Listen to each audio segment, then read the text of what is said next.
This is Advocates Protecting Children. We're here with another Standing for Women Award, and I'm Maria Keffler. I'm Erin Brewer. And I'm May Lyle. And we are so excited for Donna. We are awarding you one of our Standing for Women and Children awards. Woohoo! Thank you. Thank you.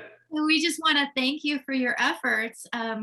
If you want to just start out, maybe telling us a little bit about yourself and how is it that you became public in this crazy legislative session that you gave testimony in Louisiana. Yeah, so I got involved in this with some of the parent support groups because obviously I have a child that's doing this, and they're grown now, and I just got involved in it, and it's just now it's become a thing where I have seen so many kids being hurt that I can't look away at what once you see something. And I did some research for the bill, and what I found out about what's going on in Louisiana buckled my knees, to be honest with you. And I just felt like I can't be quiet anymore. There's so many people that can't speak out, or just aren't in a position for a million different reasons. They just can't. So I said, I can't be quiet any longer. And that's, we can talk about that later, of how we really need people to speak out until they start speaking out. I think it's gonna be hard to put a stop to a lot of this. So for people who don't know, there was sort of out of the blue some legislation introduced in Louisiana that sort of has the misnomer of a conversion therapy ban. And what it actually is that it, for kids who have gender confusion, who are identifying as something other than what they are, it pretty much puts them on the path towards medicalization. It prevents therapists from providing therapy to help them sort of understand the underlying issues causing that transgender identity. And so it's a lot of people don't understand that this is sort of the impetus for a lot of these kids.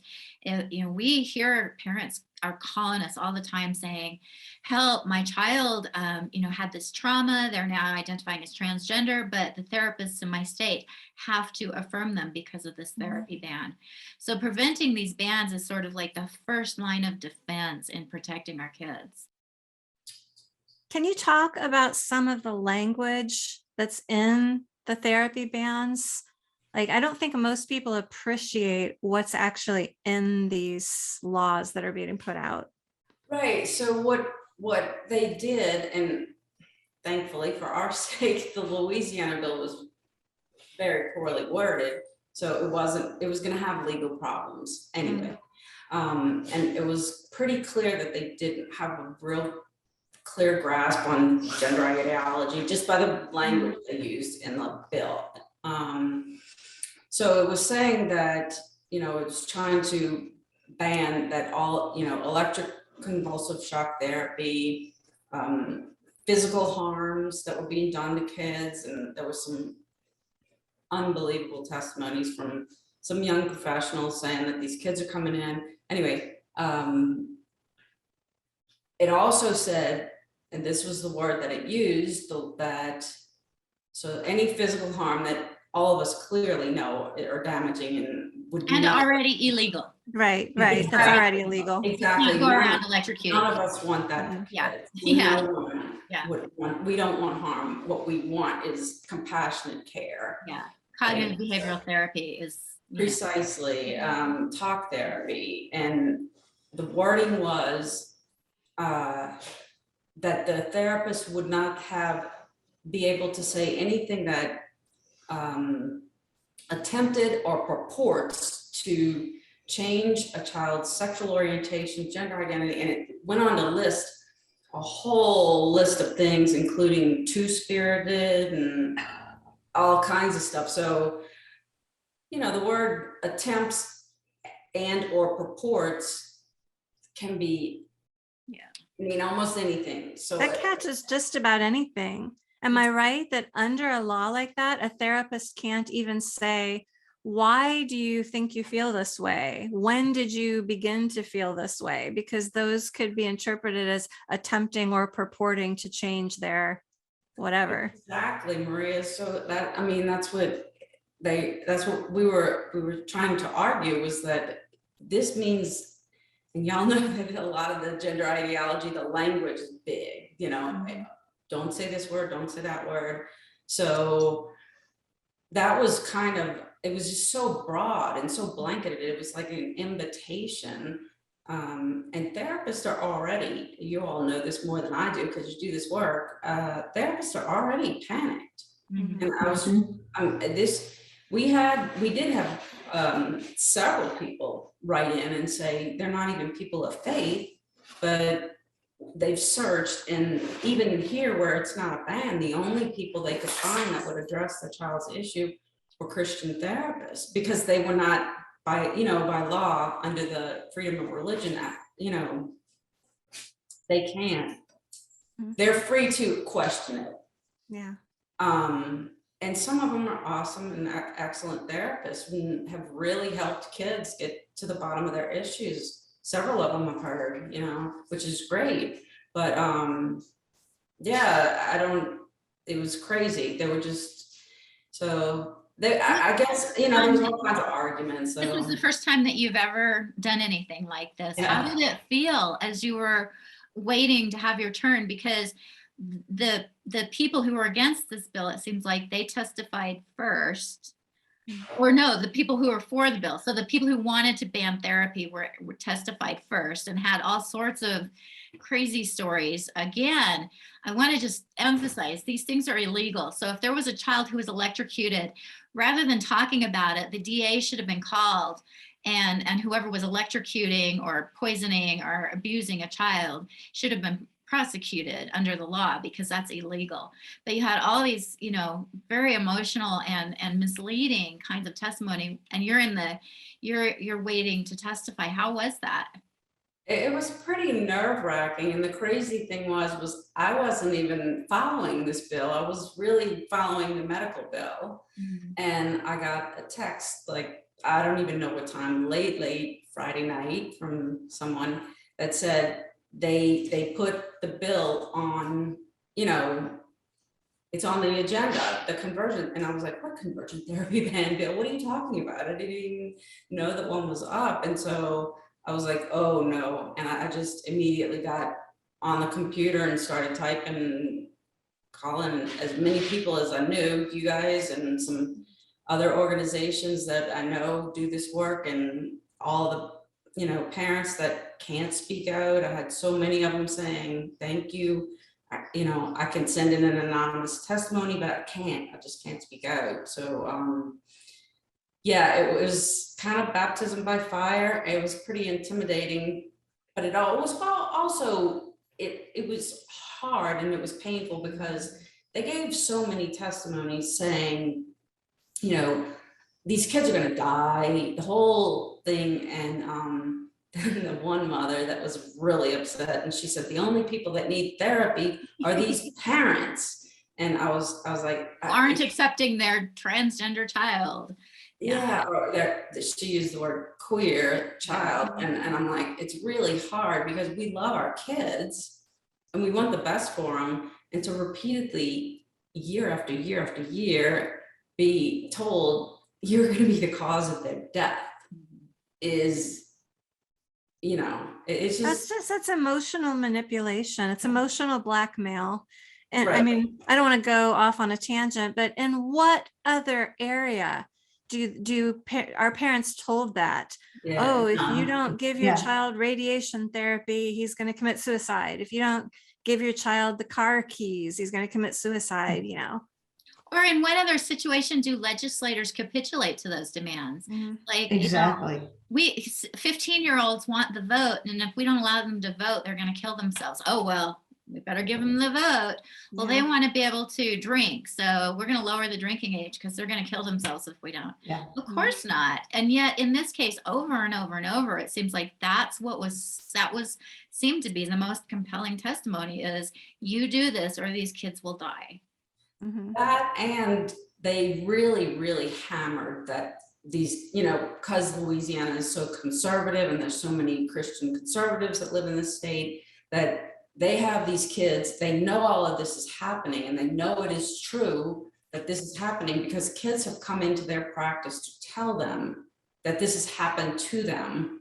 I think one psychologist testified that he knows one kid told him he was forced to watch porn. Oh, yes, yes. And I thought, why wasn't that reported? Because it's illegal to show porn to minors. So if that really happened, then that therapist broke the law by not reporting it. Exactly, which is what was argued Tuesday when actually the Solicitor General came in and was like, no, and said, these are, licensing boards are already there, that this should be reported to. And, they kind of argued, well, people slip through the licensing boards, and this is to catch those people that slip through not being reported. And I'm like, if they're not reported, then. Well, and this isn't just about licensing. This is a criminal act. To show a child pornography is a criminal act. And so if a therapist was doing that, it wouldn't just be violating their license.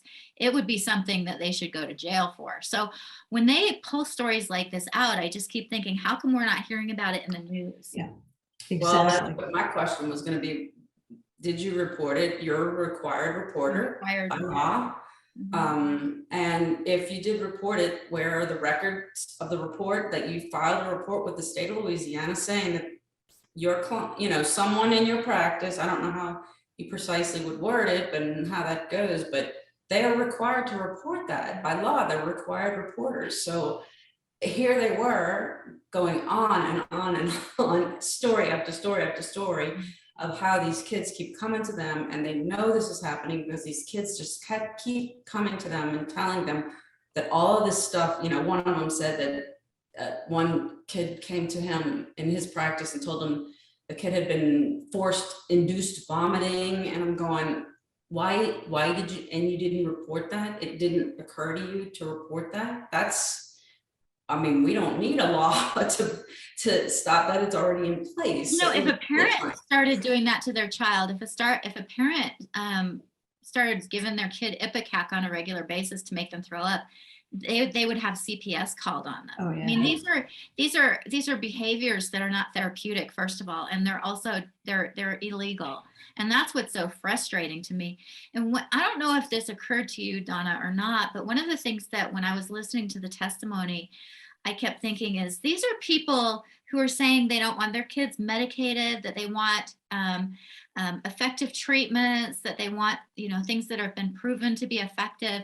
These are the very same people who want to put their kids on experimental medical interventions that are harmful and have horrible side effects.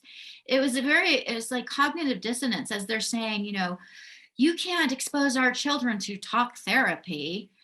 But at the same time, we will expose our children to experimental medical interventions that will delay their development, that will induce retardation, basically, that will cause bone demineralization, that will cause their lifespans to be shortened. So it's a very confusing thing to have them on one side say, we don't want counselors to even be able to talk to children, to perform, what is considered, the standard of talk therapy. We don't want that to be allowed, but we want to have these experimental. It is very confusing. Right. So that's something that I've never understood about these conversion therapy bans. I'm like, isn't the point of therapy to gain a better understanding of yourself and your emotions? It's not to try and convert anybody to anything. One mother said, I'm not even Christian, and I can tell you right now, my child is not receiving conversion therapy. Right. I was watching her mental health spiral while she was seeing a counselor at a university, through the university, I don't know, clinic, I guess. And she finally found this Christian counselor who was willing to address the issues, because there's no ban, but people still don't want to go. How is it that affirmation isn't considered conversion therapy? That's what I've always wondered too. And they're masters at manipulating the language to their advantage. And that's exactly what they're doing right now. Well, there was one state rep who absolutely did argue that specific point. So thank you to Rep Cruz who said that, you know, he said, how is this not? And of course, they were like, well, we have no record or any knowledge of this ever being used against heterosexual kids, trying to turn heterosexual kids gay, or lesbian or Just transgender. Go to the GSA club. That's what the GSA clubs are all about now, is recruitment. Exactly. Yeah. Yes. So Donna, how was it that if you know, speaking to our audience, if there are parents out there or anybody really who wants to be involved but is nervous about it, can you kind of, you know, give a spiel, like pump them up? How, you know, explain Yes. how, I'm assuming this felt somewhat empowering to finally be able to do something. At first it was nerve wracking, but yeah, at the end it was, we finally felt like I finally got to listen to someone say to this child who has been transitioned and now not, you know, has detransitioned, that she got told, you're very brave for telling your story, you know, and then they finally listened to us. This is when they brought the bill back, because they I don't know what they exactly did. They deferred it, I think, to clarify some language. And everybody said, oh, they're never going to make it back to committee before it's over. And with, you know, with all the amendments, and bam, it was back on. It was back on in 2 days. Yeah. It was Well, and crazy. that's one of the things that they do, is that they first of all, they spring it on people so that, you know, people like you don't have time to mobilize or even, you know, get your feet on the ground trying to figure out what's going on. And then they bring it back really quickly. A lot of the, you know, the pro-transgender organizations, they have an infrastructure in place where they can address this, whereas we're sort of grassroots trying to just address it as it comes up. So having people like you on the ground in different states is so important.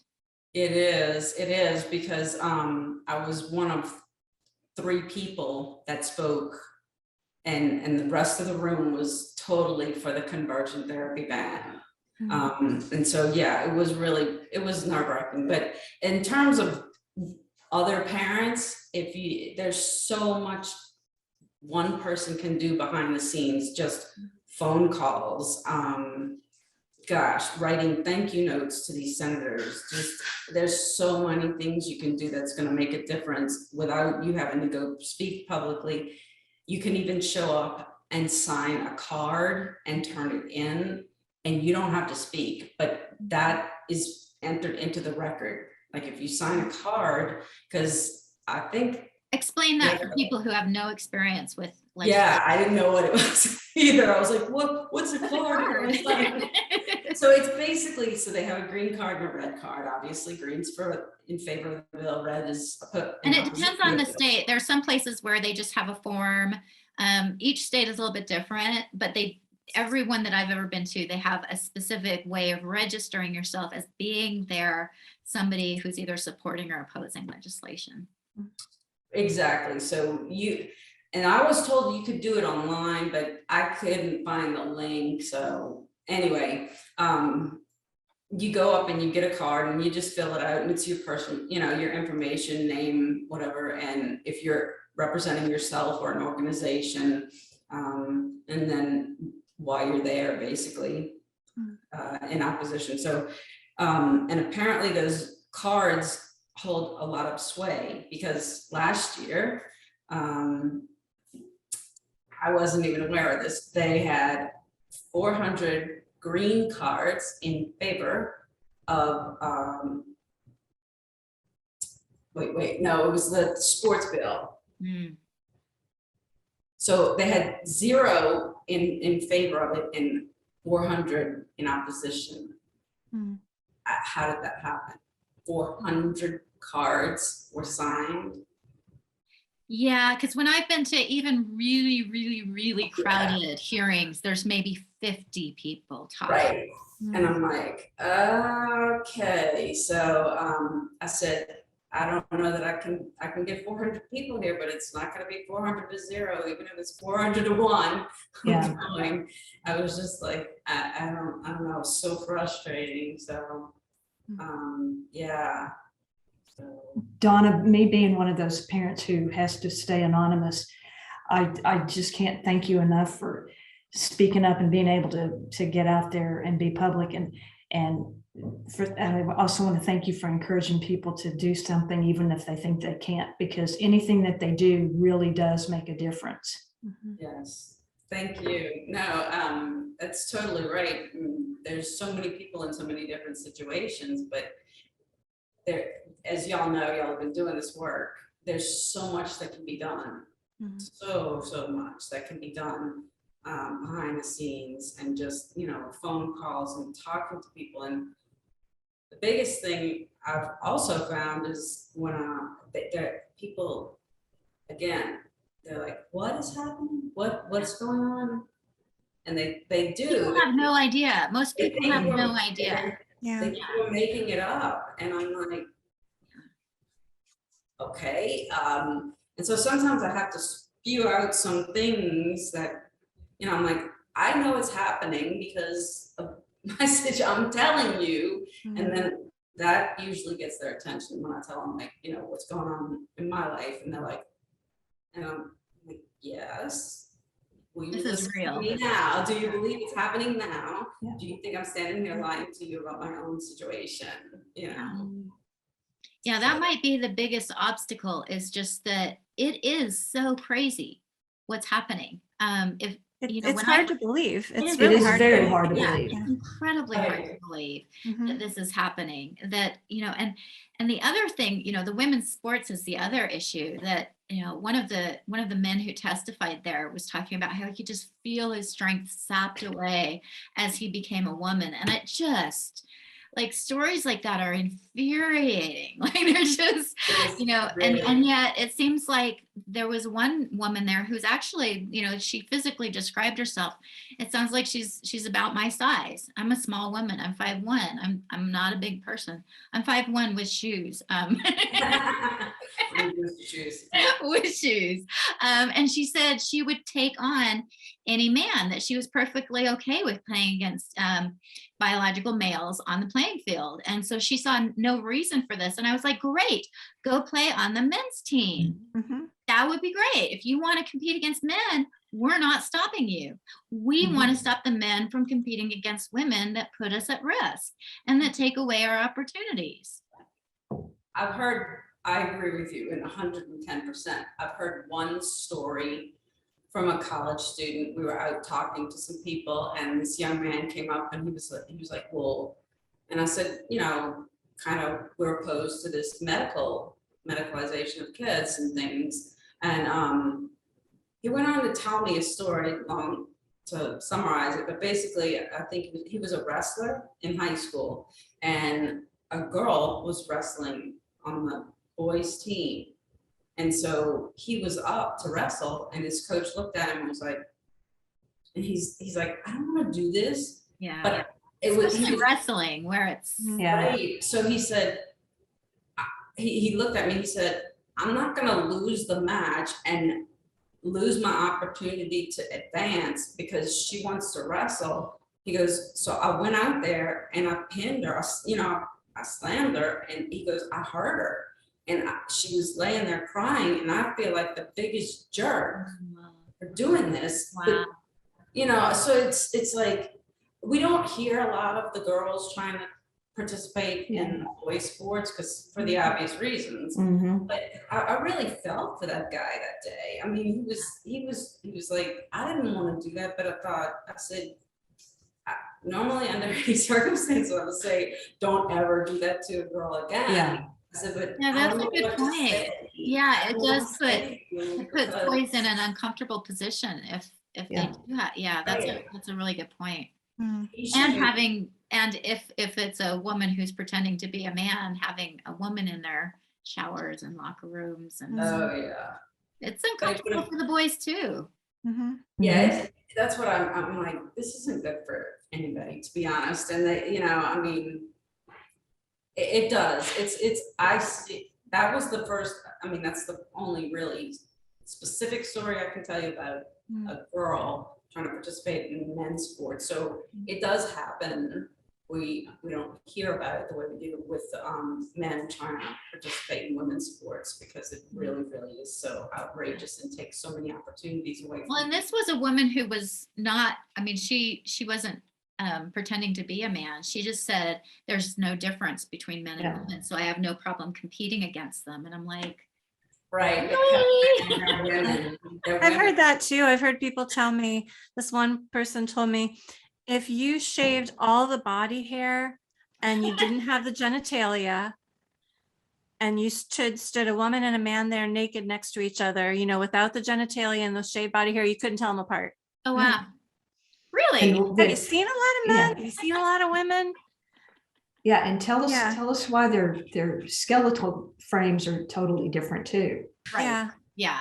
Yeah. Well, that's interesting, because somebody at the hearing on the women's sports bill was saying that they had interviewed some prosecuting attorneys in abuse cases where, you know, women and men were victims of domestic abuse. And, you know, when it's, you know, a gay couple who's married and it's male on male abuse versus a heterosexual couple, and what the difference is. And the attorney said that when it's a man against a woman has to get some kind of weapon to defend herself if she's going to stand a chance. She said some kind of, I think she used the word medium or something. Yeah, she used a term that was really powerful. Make it level. Equalizer, an Yeah. equalizer. That was the word. Yeah. Equalizer. Because a man will overpower, he's so much stronger. So they almost always have to find something that would equalize them if they're gonna defend themselves.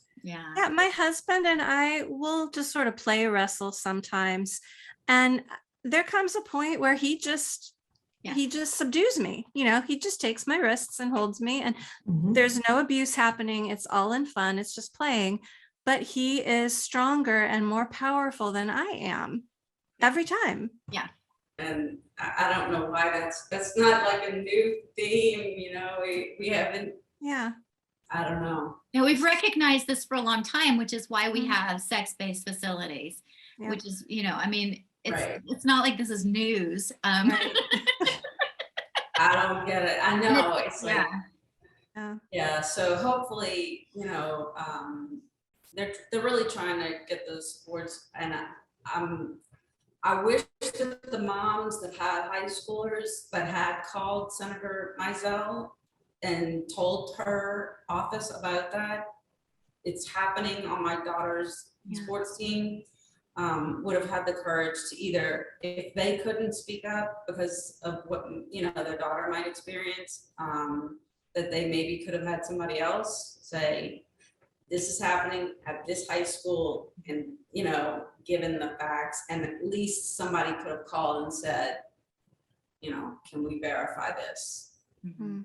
And then it's so crazy. Again, nobody wants to be the bad guy. Louisiana High School Athletic Association is that, you know, she was questioned about that, and she said, well, they're waiting to see this bill because there's some vagueness in their statement, and so they want to, and I'm like, yeah, they don't want to say it. They want this bill to pass, so that then they can say, well, we have to follow the law, you know. Mhm. So it's like, Just wait till one of their daughters gets slammed to the ground by this bruiser boy. Yeah. yeah, And- so that the Louisiana High Schools Athletic Association was just like passing the buck, you know.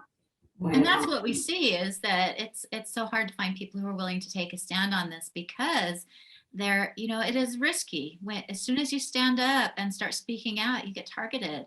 People lose their jobs, people lose friends, people lose family Mhm. members. You know, we're under attack, and that's how they're winning, is they're keeping people scared and silent. Right. Mhm. And I mean, people can try and tell me that I don't love my daughter or whatever, and I'm like, go ask her. Go ask her. That's the furthest thing from the truth. You love her so much. I'm like, she's even said, even through all of this, Mom, you always made sure I knew you loved me. And I said, exactly, I do, and I always will. We just disagree on how you feel like you had to resolve your distress. So we just try and work through it. I don't know, my situation is bizarre because most people, when they disagree with their young adults, young adult kids, they cut them off and stuff. And I'm like, it's unfortunate. And I know that there was some time that we didn't talk, but I don't know. To be told as a parent when we love our kids so much, and I mean, I was a stay-at-home mom for many years, and that was my life, I'm like, how can you tell me I don't love this kid? But okay, Well, it's redefining what love means. The new definition of love is you will let me do whatever I want. Yeah. And that's not what love is at all. And any parent Right. who's had kids knows that love is sometimes having to tell your kid no, and sometimes your kid is going to be angry with you, and that's part of love, is setting those boundaries and really speaking truth to your child. And so that's one of the dangers of this ideology, is it's really turning these, it's turning love into hate, it's turning truth into lies, it's turning men into women. It's just turning everything on its head. Yeah, I mean, my line that I like when you're talking about that is, the one who loves you the most should have the courage to ask something from you. I like that. I like that. And I think what we're dealing with here is we're squelching our courage, and I also like to say they can't run from the ones who love them the most forever. Yeah.